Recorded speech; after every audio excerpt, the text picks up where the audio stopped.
काय नेमके आहे आपण ते आधी पाहूयात. Cyclical lockdown. If you open up and then you're forced to shut down, then you open up and you're forced to shut down again, then that is devastating for economic activity because it would completely destroy trust.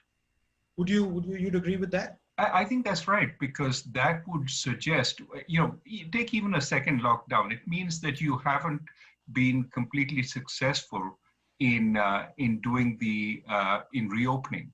And that raises questions of if you reopen again, will you go into a third lockdown? So it does diminish credibility. That said, I don't think we have to aim for 100% sort of success. That is 0 cases when we open up. That's unachievable.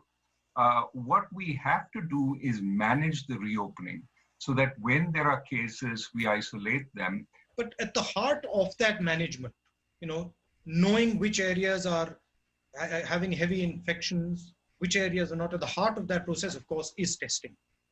And there's a sense in India and that the testing capability is in itself limited. That we're a big country and तर आपण पाहिलं राहुल गांधी आता आरबीआयचे माजी governor Raghuram Rajan यांच्याशी संवाद साधत होते आणि कोरोनाच्या पार्श्वभूमीवर देशभरामध्ये जे आता आर्थिक संकट ओढावत आहे, या पुढची आर्थिक परिस्थिती, आर्थिक गणित कशी असणार आहे यावर हा संवाद सुरू होता. याविषयीच्या सगळ्या घडामोडी जाणून घेणार आहोत. वळूयात पुढच्या बातमीकडे. तर बातमी आहे मुंबई पालिकेसंदर्भातील. मुंबई महापालिकेमधील एका अधिकाऱ्याला कोविड-19 ने त्याचा बळी घेतलेला आहे. तर पालिकेच्या असेसमेंट विभागात इन्स्पेक्टर म्हणून काम करणारे मधुकर हरयन या अधिकाऱ्याचा दुर्दैवी मृत्यू झालेला आहे. धारावीमध्ये अन्न वाटपाचं काम पाहण्याचं काम हे अधिकारी करत होते. गोरगरिबांना तिथल्या अन्न वाटपाचं काम मधुकर करत होते. मात्र हे करत असतानाच अन्न वाटपाचं काम करत असतानाच मधुकर यांना कोरोनाची लागण झाली आणि त्यात त्यांचा दुर्दैवी मृत्यू झालेला आहे. कोरोनामुळे मुंबई महापालिका अधिकाऱ्याचा मृत्यू झाल्याचं कळतंय. धारावीत अन्न वाटपाची जबाबदारी त्यांनी सांभाळलेली आहे.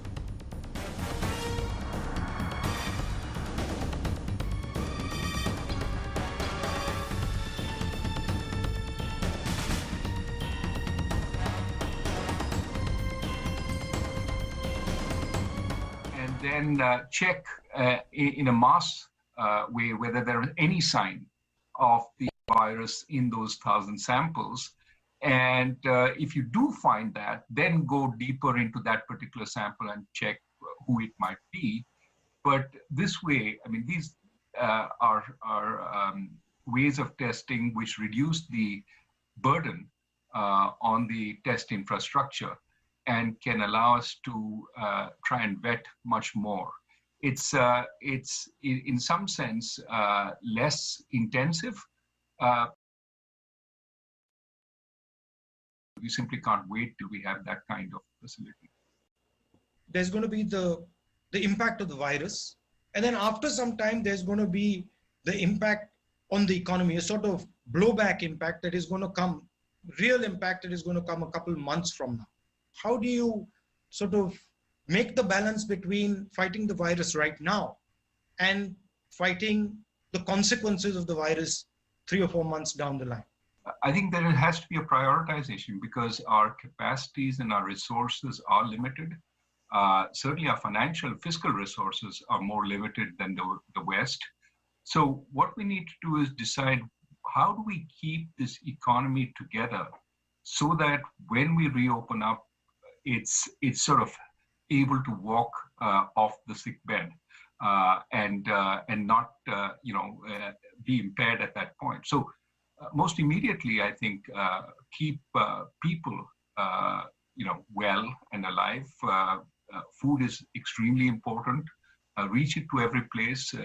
Places our public distribution system does not go.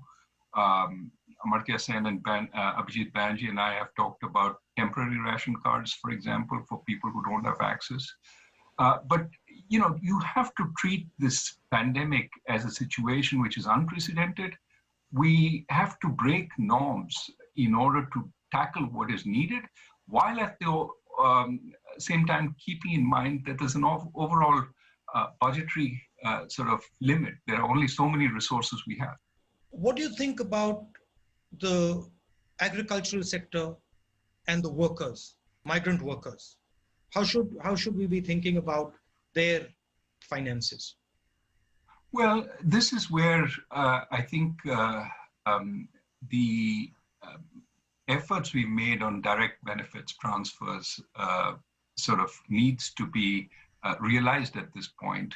All the ways we transfer to relatively poor people, we need to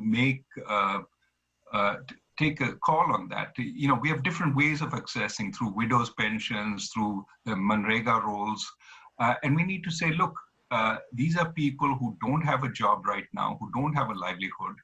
And for the next 3 or 4 months, while this uncertainty is on, we're going to support them. But in terms of the sort of priority, keeping people alive and keeping them from having to go onto the street, you know, in protest or looking for work is probably useful at a time of lockdown.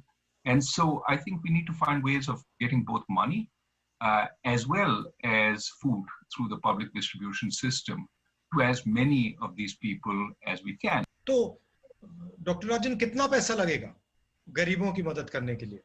तकरीबन 65,000 करोड़ 60,000 और 65,000 करोड़ इतना ज्यादा नहीं है. हमारा GDP 200 lakh crore है और उसमें 65,000 करोड़ इतना ज्यादा नहीं है, तो कर सकते हैं. और अगर ये गरीबों के लिए है और अगर उनका जिंदगी बचाने के लिए है तो करना चाहिए. अभी तो देश संकट में है, मगर कोविड के बाद हिंदुस्तान को इस घटना से कोई फायदा भी होगा? कोई स्ट्रेटेजिक फायदा होगा? दुनिया में कोई बदलाव होंगे जिससे हिंदुस्तान को फायदा होगा या जिनकी हिंदुस्तान एडवांटेज ले सके? किस प्रकार से दुनिया बदलेगी आपके मुताबिक? You know, these kinds of incidents rarely have positive effects for any country, you know, in general. But there are ways countries can take advantage of them. And what I think we can say is that there will have to be a rethinking of everything in the global economy once we are out of this. If there is opportunity for India, it is in shaping that dialogue, in being more of a leader in that dialogue, because it is not one of the two big warring parties, but is a big enough country to hear its voice, to have its voice heard in the global economy. In this situation, India can find opportunities for its industry, for its supply chains, but most importantly, it can try and mold the dialogue towards one which has greater place for more countries in the global order, a multipolar global order rather than a single or a bipolar global order. Don't you think there's a crisis of centralization? That there is too much centralization of power taking place and the conversations are stopping? I mean, I think it would, conversations would help a lot of these problems that you're talking about. But it sort of breaks down for some reason. I do believe that decentralization is important both for bringing more local information to work, something we talked about earlier, but also about giving empowerment to the people. What you see across the world is a great sense of disempowerment. Decisions are being made elsewhere, not by me. Yeah. I have a vote, but that elects someone.